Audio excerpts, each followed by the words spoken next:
Recording. Okay, we've got 7 different hickory barks here, and there are more, but all of them have a distinctive characteristic about them where you can see where the loop sets are in on it. This one is easiest of all of them to see. It actually has a loop that comes and should connect back together in the wood.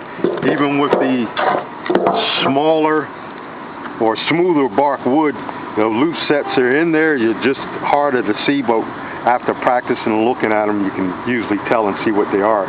Those just aren't cracks in the wood, but the loop sets. And here's where the bark is thicker, and they come up in here. So it does have loop sets in them, but they're hard. On some of the species of hickory, they're easy to see. Some of them are different.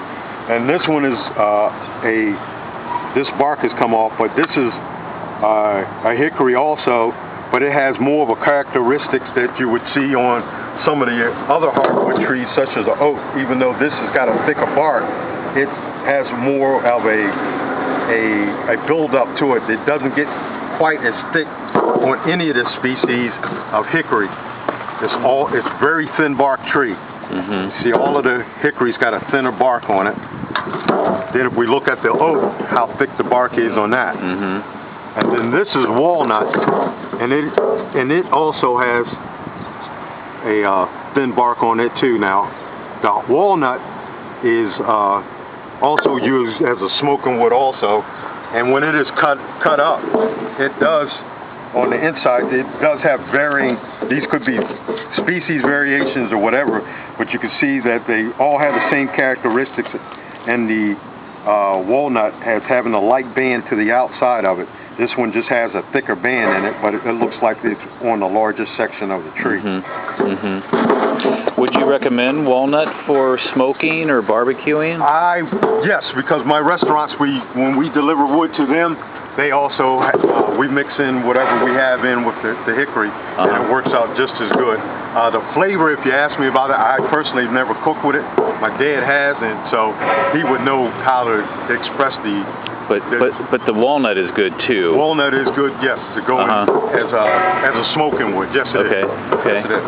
And then this last piece here is a piece of locust, and it's totally different from most trees that you see because it's got a regurgitated green, I call it, for lack of a better word. But when this has been split recently, when it's sitting out in the sun and it gets aged, it does not age up as other hardwoods age and turn the characteristics to that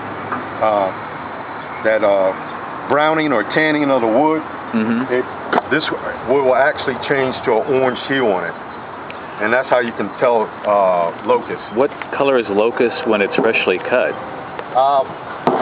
Freshly cut. Now once again, say freshly cut, but freshly split. This has been seasoned out just like the rest of the wood for about 2 or 3 years, but it's just been recently split. And that's what it looks like before any sunlight's got to do any changing any color on it. And that's how bright a color it is. That's amazing. And then when the wood starts to change color, the bark has been rubbed a lot, but the wood will get this same color too. When the sunlight hits it, if this lays out here for a month in the summer heat, you can watch it actually get darker and darker, and then it won't get like the palette is, or any of the other woods that aged up the dark coloring to it. It'll start to just have a more of a less of a orange coloring to it, but it'll still have the same hue to it. So of the hickory, of the oak, of the other ones here, the walnut, what would you say are the best for smoking or barbecuing? Hickory, because that's my personal preference. Hickory, yes. Personal preference would be hickory. The other woods, and I have yet to try it. I've tried some wood meats that have been cooked with other woods. They're okay, but I still have my preference on them. They haven't changed the characteristics of that much to me. You can tell the difference in it. They all seem to have the same woody taste to it. Hickory to me, just because I like the strong flavor, and I'm getting older, my taste buds are moving away. That's the preference there. But they do all give a pleasant taste to the meat, especially beef. when you start messing with lighter meats like chicken and pork, then you start having a different